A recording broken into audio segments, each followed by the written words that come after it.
Assalamualaikum warahmatullahi wabarakatuh. Saya Nur Fazria dari SDN Cipinang Besar Utara 05 akan melakukan pra-observasi dengan rekan saya, Ibu Wildania Agustin, mengajar kelas 5 SD.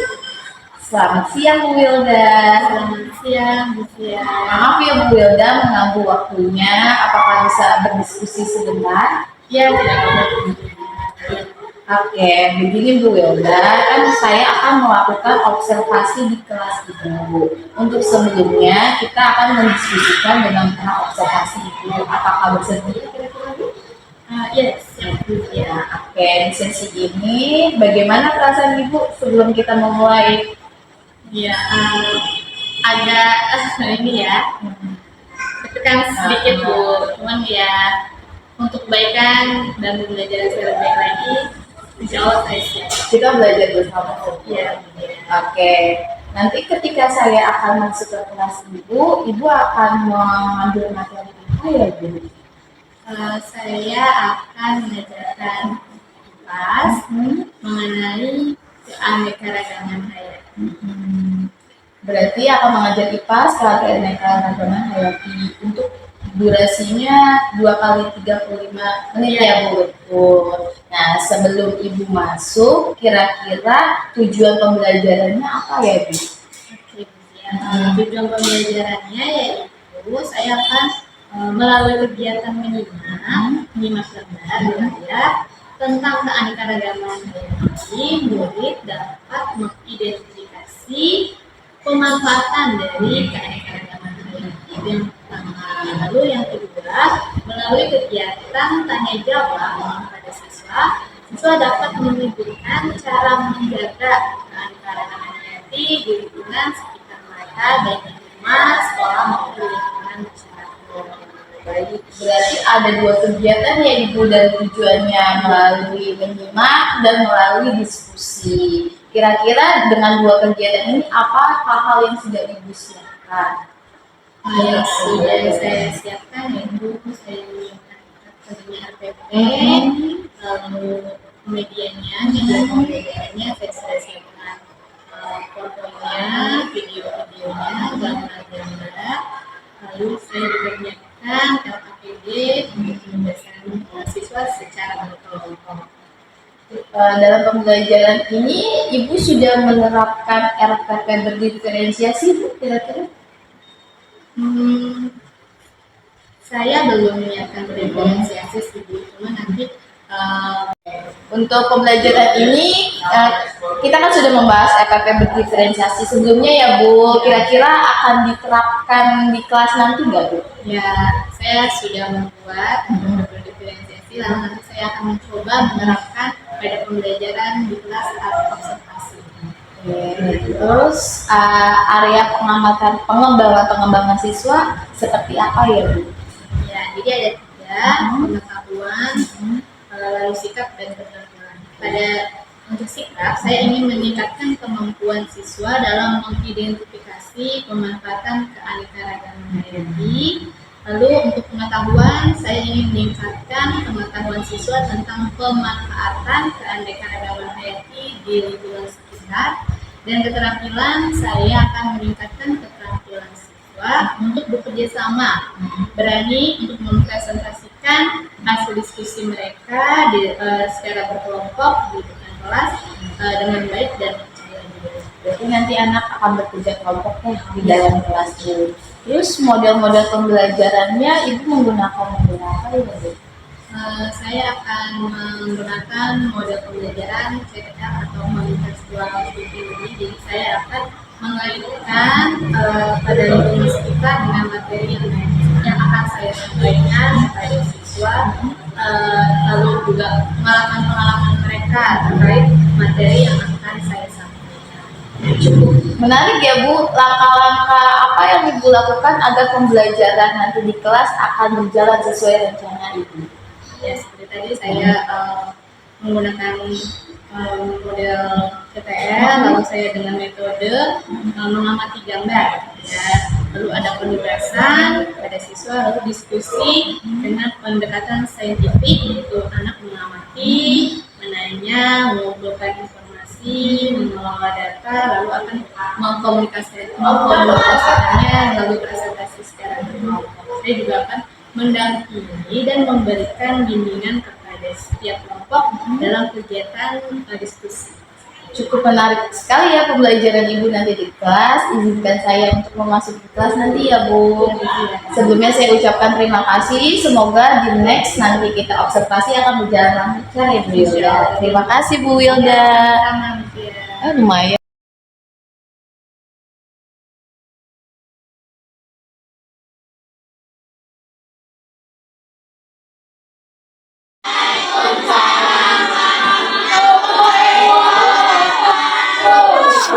Semangat pagi.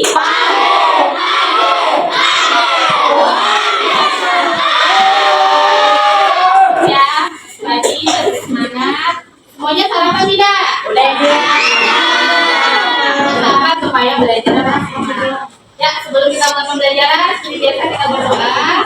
Kelas, silakan.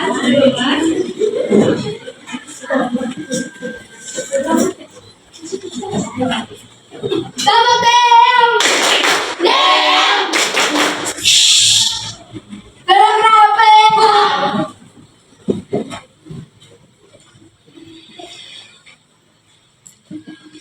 Pergerakan berat sebelum belajar. Berat tidak penting, berat dimulai.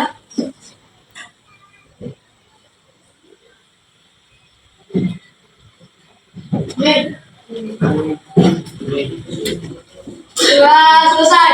Pemberian salam.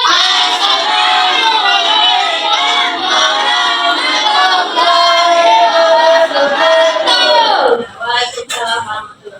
Terima kasih Alif. Oke anak-anak, tujuan pembelajaran kita hari ini adalah dengan menelaah keanekaragaman hayati, kita dapat mengetahui apa saja pemanfaatan keanekaragaman hayati yang ada di Indonesia. Lalu dengan mengidentifikasi apa saja keanekaragaman hayati, kita dapat mengetahui apa saja yang dilakukan manusia hingga rusaknya keanekaragaman hayati. Oke, sekarang selanjutnya Bu Guru mengabsen kalian. Tolong dibuka buku literasi ya.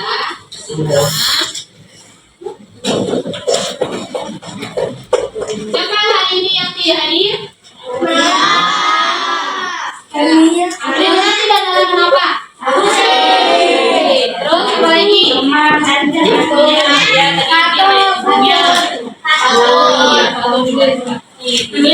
Nah, sekarang ini sudah musim hujan ya, kalian harus jaga kesehatan, jangan makan yang pedas, jangan makan sembarangan, apalagi sekarang kita mau mendekati UTS, ya.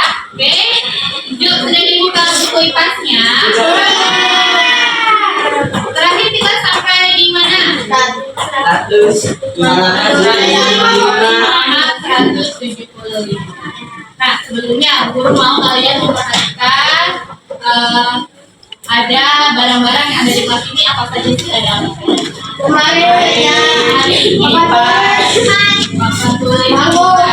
Lemari, meja yang kalian sebutkan tadi itu terbuat dari apa? Di pembelajaran sebelumnya kita sudah belajar tentang keberagaman hayati yang ada di Indonesia.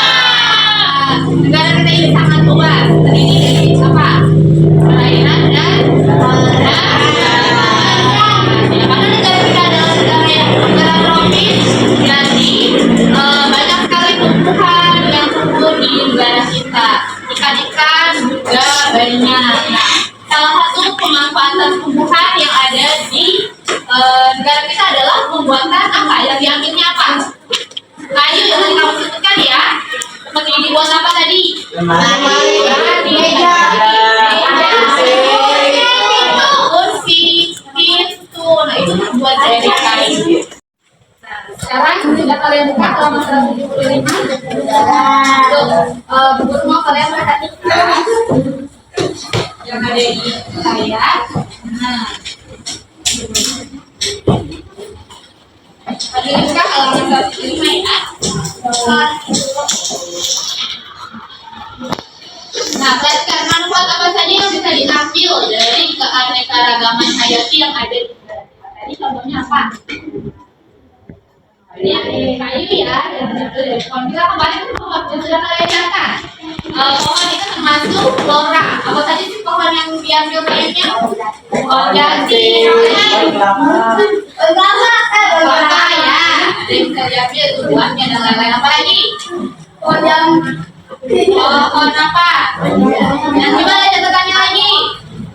Ya ada pohon matoa, apa lagi? Pohon saji, pohon taro, pohon jati.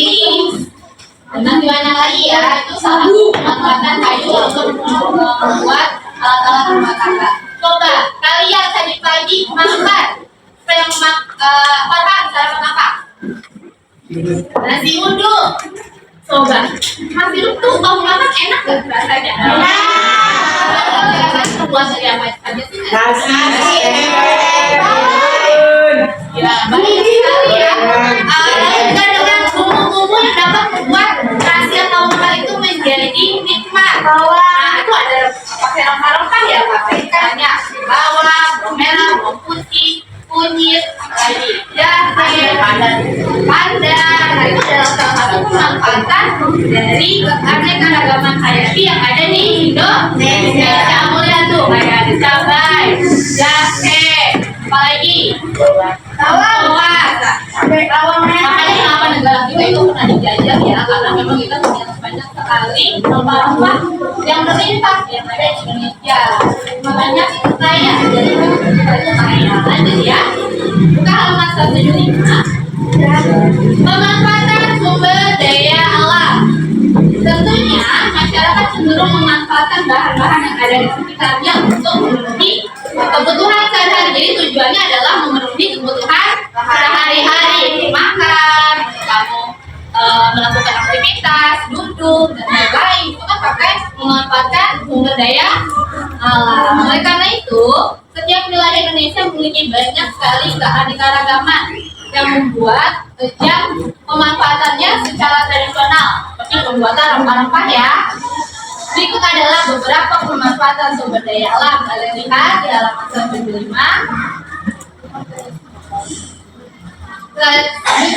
Sambil kalian lihat lagi di layar, lalu tidak? Yang pertama, sebagai sumber bahan makanan. Ini sama seperti yang dilihat. Kita memiliki banyak sekali bumbu-bumbu untuk masak, seperti ada lada, jahe, lengkuas, kunyit, cabai. Lalu apalagi yang dapat diolah menjadi masakan Nusantara. Apa aja sih masakan Nusantara yang pernah kamu makan? Ini tadi nasi uduk, makan nasi uduk tadi. Apa lagi yang kita? Mie goreng, bawang, ada. Kita juga ada rempah ya. Nasi padang, wah itu sangat enak. Banyak sekali rempah yang dipakai untuk membuat nasi padang. Ini pangan ya untuk makan. Bahan-bahan tradisional seperti lada, jahe, bawang, dan buah. Lalu, yuk sambil dibalik. Sebagai obat-obatan. Nah, banyak sekali obat yang dibuat dari berbagai jenis hewan dan juga tumbuhan yang ada di Indonesia. Biasanya apa saja kalian sambil kalian lihat? Ya, cacing untuk obat tifus. Ya, jadi bisa tuh pemanfaatan cacing, tapi bukan cacing yang kamu langsung makan ya. Itu sudah diolah jadi obat dan bisa menyembuhkan kamu jadinya tifus. Lalu ada kulit buah pinang untuk obat anti malaria. Coba malaria, nyamuk. Nah, kamu makanya jangan jaga kebersihan, jangan sampai ada nyamuk. Itu banyak sekali penyakitnya. Lalu ada kunyit putih untuk obat infeksi saluran kencing. Saya sambil lihat di buku kamu kalau di layar dan kelihatan ada di halaman. Nah, ya lalu ada minyak kayu putih, itu dari tanaman kayu putih ya, itu dijadikan minyak untuk bahan dasar minyak kayu putih. Semuanya butuh tuh minyak kayu putih, pasti suka kalian ada nggak? Banyak manfaatnya ya, banyak penyakit. Nah, jadi sudah dua nih ya. Tadi yang pertama apa? makan. Kedua untuk rasa. Yang ketiga energi. Siapa nih yang berubah-berubah dari energi nih? Ada nggak? Kalian kan sudah masuk apa kemarin? Masa apa? Pertumbuhan. Jadi jangan terlalu berlebihan karena yang untuk umur kalian. Bahan kosmetik itu juga diambil dari tanaman dan juga hewan. Pemanfaatannya bisa dibuat kosmetik. Indonesia memiliki banyak bahan alam. Tumbuh-tumbuhan juga bisa dijadikan bahan kosmetik dan perawatan tubuh. Seperti lidah buaya untuk penyubur rambut. Ya, kenal lidah buaya tidak? Kita bisa diambil lalu diambil akhirnya lalu kita di kamu. Lalu serai, tahu serai nggak? Tahu? Sama yang pada bantu mamanya masak, pasti pernah lihat serai ya. Biasanya gimana serai? Kayak gimana? Panjang ya? Yang panjang. Nah itu serai itu bagus untuk lotion anti nyamuk. Nah nyamuk tuh paling nggak suka sama bau serai. Jadi kalau kamu apa namanya ada nyamuk, bisa aja tuh pakai serai dipotong-potong, lalu dikasihkan air itu bisa. Itu tradisional, tapi sudah juga diolah menjadi berbagai bahan kosmetik ya. Kalau kamu ada di rumah apa itu namanya, merek-mereknya banyak ya. Ada apa saja yang kamu tahu? Yang untuk lotion nyamuk ada rambutan, apalagi salah satunya adalah tempat. Lalu untuk memenuhi kebutuhan sehari-hari. Yuk, guru mau Alif baca memenuhi kebutuhan sehari-hari gantian. Bahwa selain dari kapas, pakaian juga bisa dibuat dari serat, nanas, serat pisang, dan eceng gondok. Di Indonesia memiliki banyak bahan alam yang bisa diolah menjadi bahan untuk membuat pakaian. Selain itu, berkapas dan bahan bangunan juga bisa diolah dari kayu, rotan, atau bambu. Oke, terima kasih. Jadi tadi seperti yang kita bahas di awal ya, bisa untuk pemanfaatannya kebutuhan sehari-hari. Seperti pakaian yang kalian pakai ini kan terbuat dari serat kapas ya. Kalau kamu tahu nih, ini dari serat kapas. Nah, kapas itu banyak sekali tumbuh di Indonesia. Pemanfaatannya bisa membuat pakaian. Lalu kayu, tadi kan lemari, kebutuhan sehari-hari, banyak bambu dan lain-lain. Nah, dengan mencari tahu pemanfaatan keanekaragaman hayati oleh penduduk setempat dapat membuka gerbang baru untuk ilmu pengetahuan dan teknologi seperti perindustrian, perdagangan, pertanian, perkebunan, dan juga peternakan. Nah, sekarang, jadi tadi yang katanya pemanfaatan keanekaragaman hayati yang sudah kita bahas, yang pertama sebagai bahan yang kedua ketiga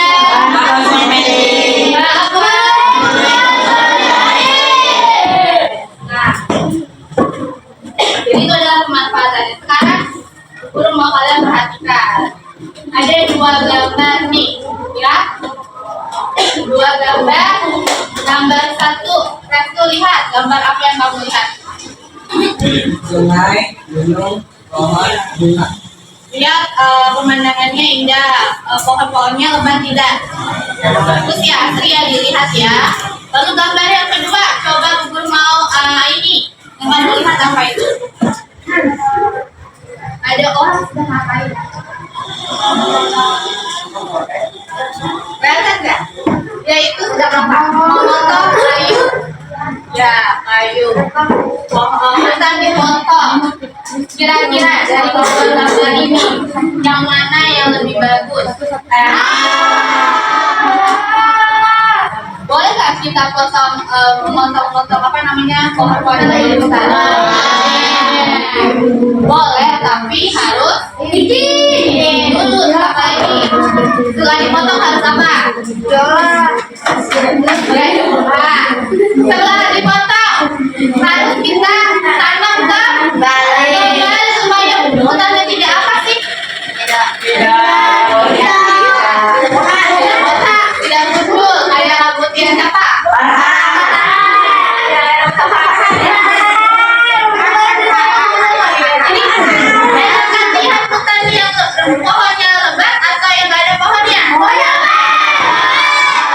Jadi, nah ini adalah pertanggungjawaban kalian sebagai warga Indonesia. Kamu harus membuat hutan-hutan yang luas itu tetap terjaga. Jangan menebang sembarangan. Kita lihat yuk, bagaimana sih kalau alam kita atau keanekaragaman hayati ini tidak dijaga dengan baik. Nah, kerusakan alam akibat aktivitas manusia. Yang pertama, apa ini? Gambar apa?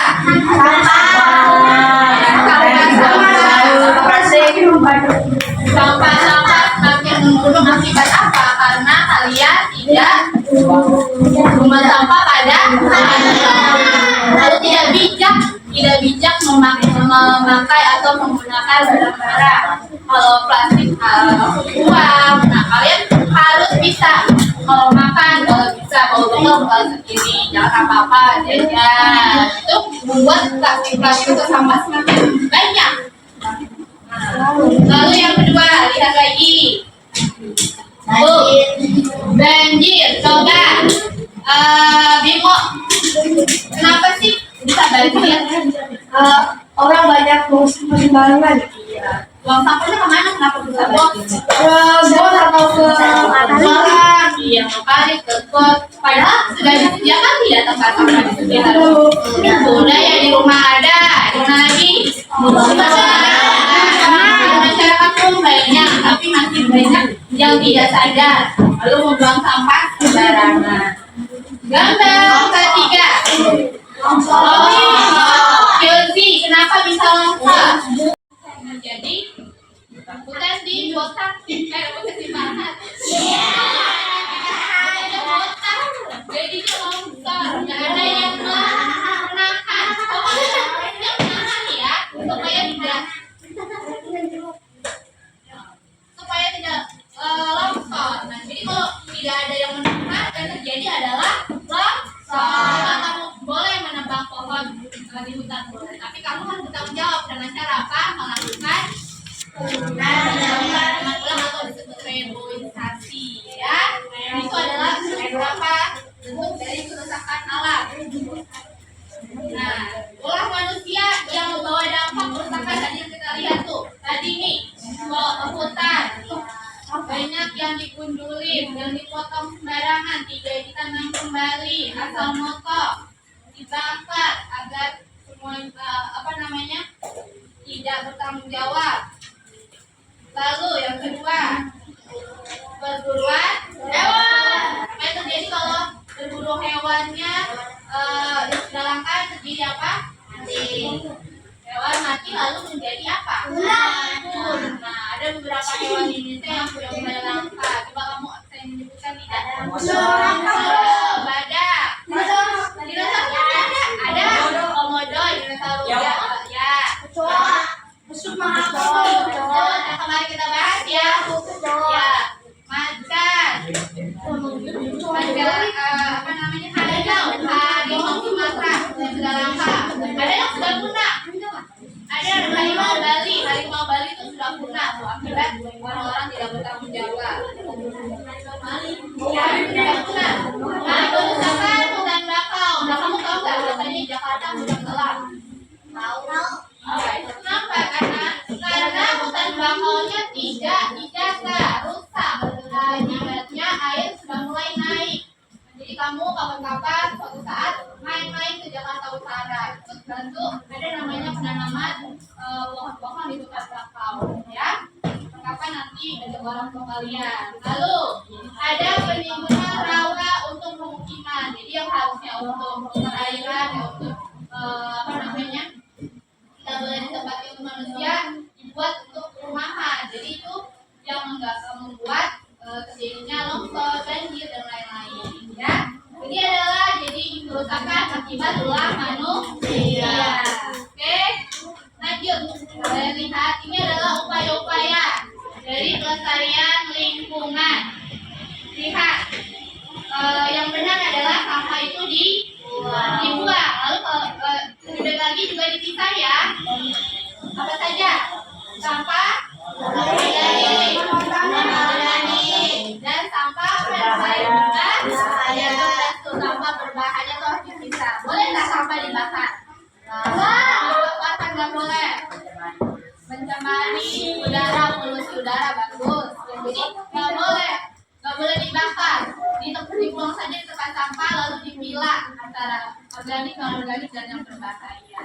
Oke, lalu apa lagi upayanya? Kita lihat. Nah, nih yang sudah kalian lakukan nanti menggunakan botol. Nah, botol-botol itu jangan langsung dibuang ya, bisa kita daur ulang. Misalnya dibuat tempat pensil. Sama sekarang kita mau buat apa nih nanti hari Jumat? Oh itu satu upaya untuk melestarikan lingkungan. Oke, sampai sini paham? Katanya pemanfaatan keanekaragaman hayati, bagaimana cara melestarikannya, paham? Ada yang mau bertanya? Tidak ada yang mau bertanya. Sekarang kalian bersama kelompoknya mengerjakan kegiatan yang akan guru bagikan ya.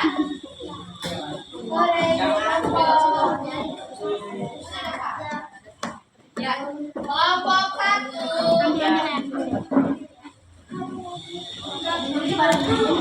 Kelompok 2.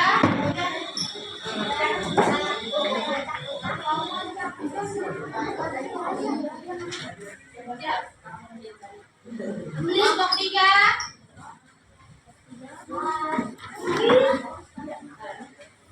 Kelompok 4. 5. Kelompok 6. Oke, tulis sama anggota kelompoknya ya. Kerjakan dalam hal itu ada 5 soal terkait dengan materi yang sudah kita bahas. Kerjanya harus berdiskusi, nggak boleh sendiri ya. Terus guru kasih waktu 3 menit untuk mengerjakan nanti nanti setelah selesai ditentukan lalu kelompok membacakan hasil diskusi kelompoknya. Oke, paham? Lalu dikerjakan ya.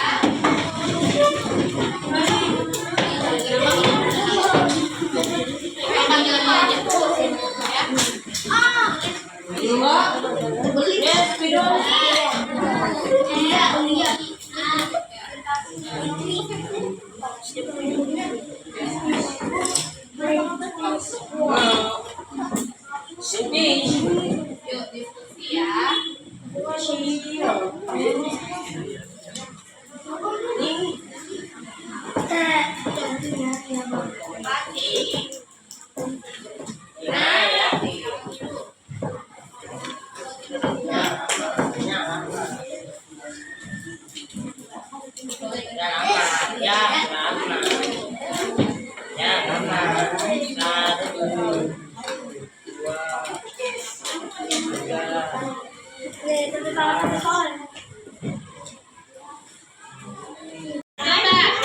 Tiga grafis dengan keanekaragaman hayati di Indonesia menurut kalian apa? Ayo berdiri.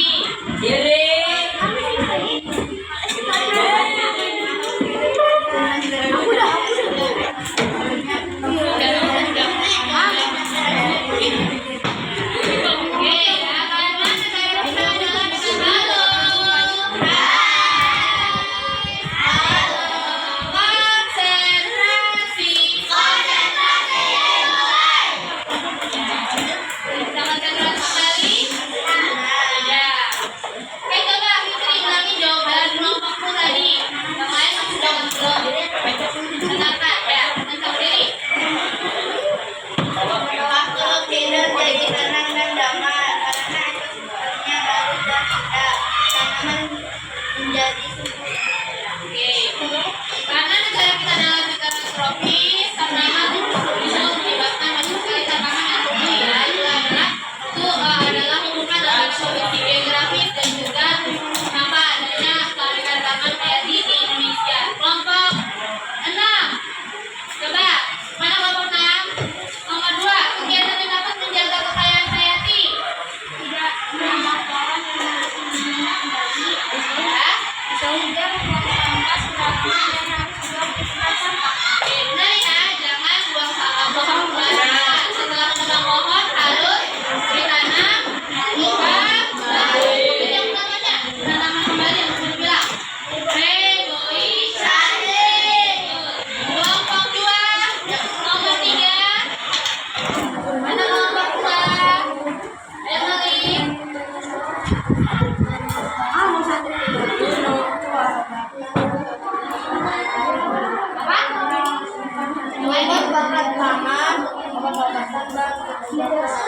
Ya, itulah pemanfaatannya dari kekayaan alam kita sebagai bahan pangan, kosmetik, pengobatan, dan kebutuhan sehari-hari. Oke, yang terakhir deh, kelompok 4. Sudah ya?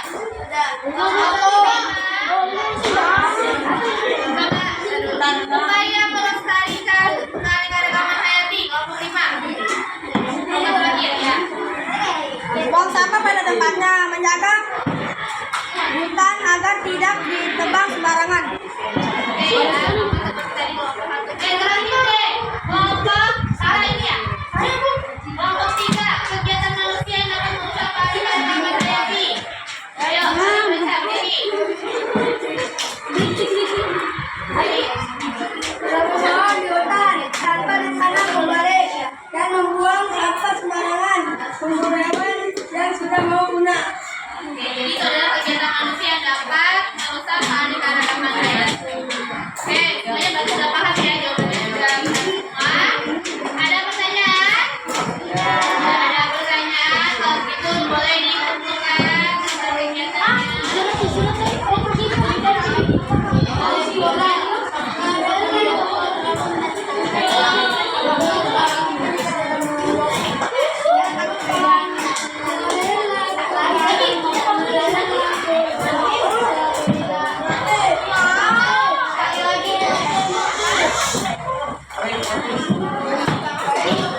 Oke, coba sekarang duduk kembali. Hari ini kita sudah belajar tentang apa saja tadi? Keanekaragaman hayati. Apa saja pemanfaatan keanekaragaman hayati? Sebagai obat-obatan.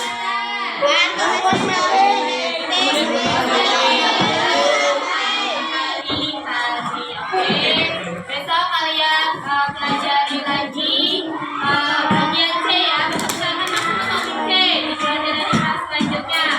Kalian baca di rumah tentang Indonesia kaya alamnya. Oke, ada pertanyaan? Tidak ada pertanyaan. Kalau begitu kita tutup pembelajaran hari ini dengan mengucapkan ayo berkelas dulu.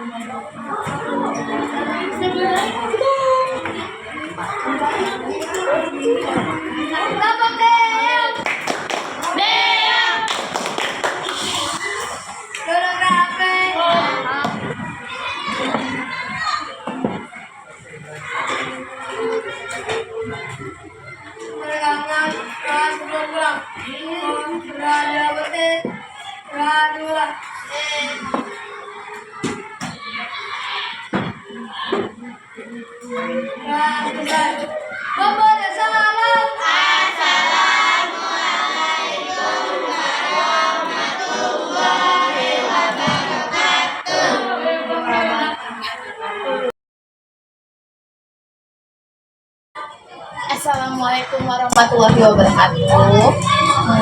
Perkenalkan, saya Nur Fazria, CGP Angkatan 9 Jakarta Timur dari SDN Cipinang Besar 05 akan melakukan pasca observasi bersama rekan sejawat saya, Ibu Wildania Agustin, dan didampingi oleh kakak saya dan Desti. Baik, Bu Wilda, apa kabar pekan ini Bu? Alhamdulillah ya Bu. Hari ini kita akan melakukan pasca observasi setelah kita melakukan observasi itu kemarin, dan saya juga sudah masuk ke penelitian. Kira-kira ada saran pembuatan KTP yang perlu dilakukan, ada hal-hal yang tertarik sudah diperbaiki dan kira-kira sudah masih yang KTP rancangan awal dari kelas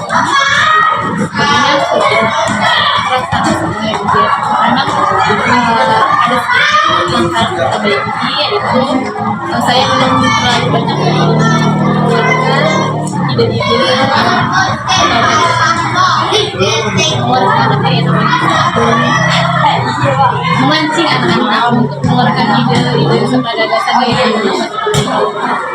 berani mengeluarkan ide-idenya atau gagasannya tanpa masih malu-malu atau takut-takut ya. Jadi saya harus bisa memancing mereka untuk mengeluarkan ide dan gagasan mereka,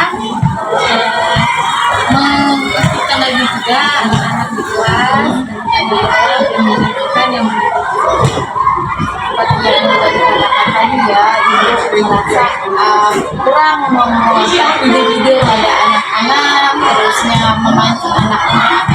Kira-kira ada hal-hal apa yang kira-kira ibu mau lakukan agar ada perkembangan antara yang tadi biar ada kemajuan?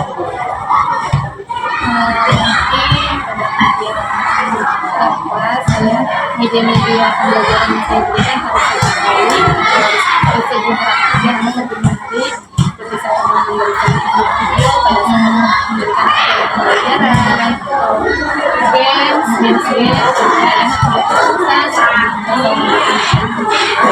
saya harus bisa meng-cover kebutuhan belajar murid ya. Jadi anak-anak itu kan dia ada yang lebih suka yang mendengar, ada yang suka aktif, bergerak, melihat. Jadi memang harus saya buat mengcover semuanya seperti itu. Pada saat kemudian materi atau kegiatan pembelajaran. Nanti ya Bu, Ibu udah mau mulai mengcover bagaimana sesuai kebutuhan ibu. Anak ibu kan ada yang tadi bilang sudah ada yang bisa menulis, yang lebih belajar menulis, mendengar. Ya, kira-kira strateginya apa sih Bu untuk mengeksplor mereka sesuai kebutuhannya? Strateginya saya pada saat kegiatan pembelajaran mungkin pada saat pembelajaran saya memberikan apa namanya tidak hanya tanya jawab, diskusi, saya memberikan gambar, mungkin seperti yang saya bilang. Jadi saat di apa namanya di kelas anak-anak tidak bosan dan lebih aktif. Kalau di saya tentunya mungkin nanti saat kelas saat memberikan pertanyaan atau ada waktu lebih apa yang lebih menarik untuk jangan tidak fokus saat dia ingin mengeluarkan gagasannya. Kira-kira ide-ide yang tadi ibu bilang kan akan membuat games, video-video. Kira-kira apa sih yang ibu siapkan untuk membuat games itu? Itu kan butuh durasi ya Bu. Kira-kira apa yang ibu lakukan untuk mendapatkan games atau media menarik itu ya Bu? Mungkin kalau sekarang ini saya bisa membuat sendiri juga ya. Cara-cara membuat juga ya, mendownload video-video pembelajaran di YouTube, atau mungkin saya bisa membuatnya kalau memang saya ada waktu senggang Menarik juga ya Bu untuk membuat games seperti itu. Nanti kira-kira di dalam kelasnya itu gamesnya bentuknya dalam apa ya Bu? Dalam fokus atau seperti apa? bisa games namanya di komputer ya, di saya yang saya buat dan saya buat di website, atau saya bisa membuat sendiri, membuat games yang menarik seperti kemarin saya pernah sempat membuat games apa namanya menempel soal-soal di papan tulis, lalu anak-anak bersama-sama berlari apa namanya mengambil soal gitu. Jadi sekarang saya buat berbeda. Jadi memang saya juga harus mengeksplor sendiri ya. Banyak sekarang juga kan di atau konten-konten di TikTok, di Instagram itu banyak sekali yang dibuat oleh konten creator guru. Jadi saya meniru, mencoba sendiri. Untuk yang dilakukan sudah banyak ya untuk ATP, untuk games-gamesnya. Untuk strategi di kelasnya itu sendiri bagaimana Ibu untuk nanti setelah observasi atau selanjutnya di kelasnya? Selanjutnya ya diharapkan anak ya jadi lebih berani, jadi lebih berani mengeluarkan ide dan pendapatnya. Lalu mereka juga jadi tidak bosan di kelas karena memang saya mencoba untuk membuat pembelajaran yang diferensiasi melihat ada ilmu pembelajarannya, ada budaya belajarnya.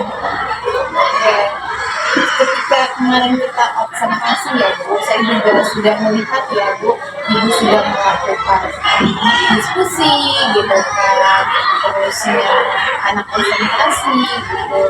Ada nggak kira hal-hal yang harus didalami lagi Bu di kelas itu, area pengembangannya gitu, untuk anak-anak sudah terlaksana kira-kira dengan baik atau ada hal-hal yang perlu dikembangkan lagi saat berdiskusi saat observasi di kelas kemarin?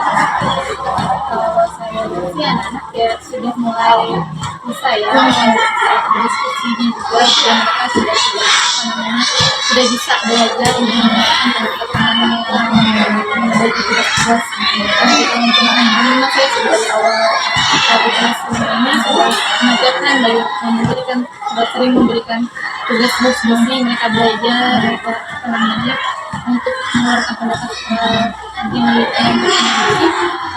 sekarang sih karena sudah semester lulus sudah terbiasa sih, karena sudah bisa ya kalau belajar mengenai diskusi.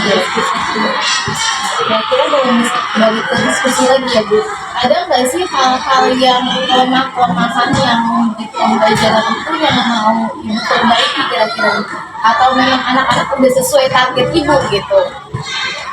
Mungkin kalau sekarang kan sudah baik, mulai yang nanti memang harus lebih baik lagi ya. Jadi sama saya mengajarkan anak juga nanti seperti setelah berdiskusi mereka belajar untuk memberitahukan kepada teman-temannya hasil diskusi mereka di depan kelas, menumbuhkan keberanian mereka untuk menjawabkan di depan kelas. Bagus sekali ya Bu, Ibu memberikan apresiasi siswa untuk berkomentar di depan kelas. Dan bagaimana? Kira-kira udah mencakup seluruh siswa nggak Bu? Mereka berpendapat. Ya seperti saya bilang masih ada satu anak ya yang belum berani mengeluarkan ide atau gagasan sendiri. Ya saya terus memberikan berani, lalu juga memberikan pendampingan. Mungkin harus juga benar-benar mereka berani mengeluarkan Contoh yang Ibu lakukan untuk anak-anak itu kira-kira seperti apa Bu ke depannya? Yang biar ada perubahannya gitu. Ya seperti saya nanti akan sering sekali memberikan kegiatan diferensiasi itu ya, jadi mengingat dan bakatnya menjadi belajar anak yang visual, audio saja, musik saja, jadi harus semuanya berkapal. Kira-kira Ibu tadi juga mengatakan akan mengadakan informasi ya, apa yang akan dilakukan dengan pembelajaran, misalnya apakah dibedakan antara KPD-nya atau tugasnya, Mungkin tugasnya tugasnya saya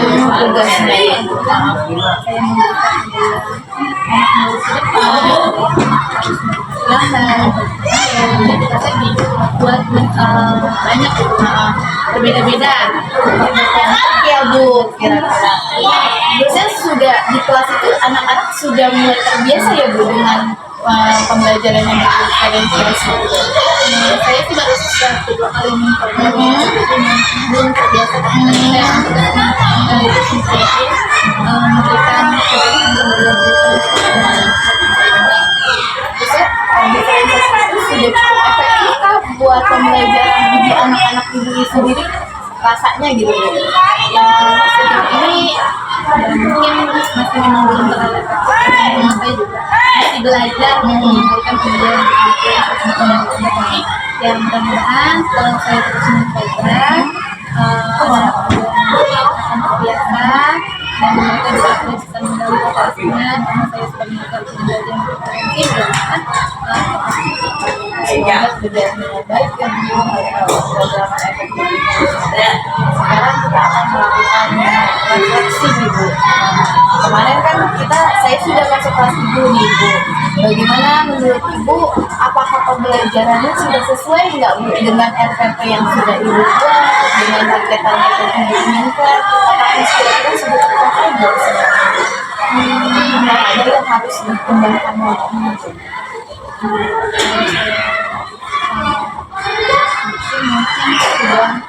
Sudah sesuai dengan RPP yang sudah kita buat pembelajarannya, bisa tahu apa materi yang saya buat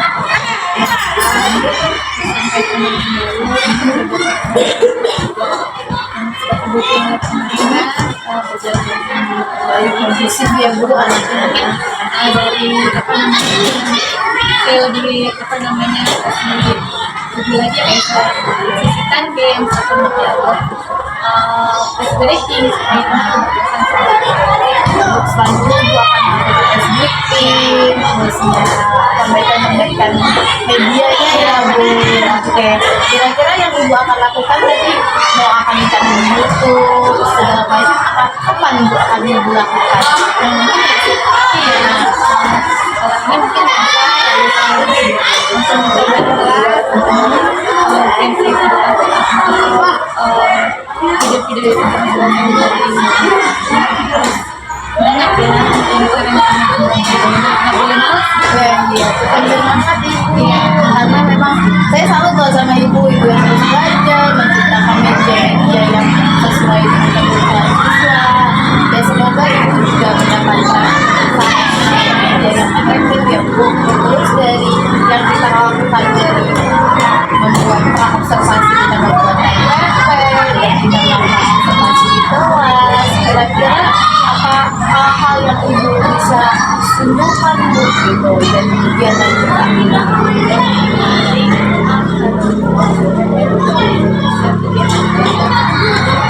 Jadi saya udah tahu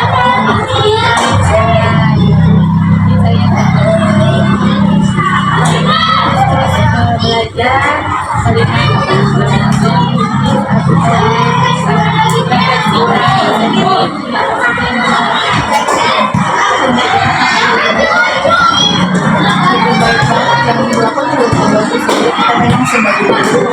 Belajar dan terus belajar itu terus semangat dan terus berinovasi lagi.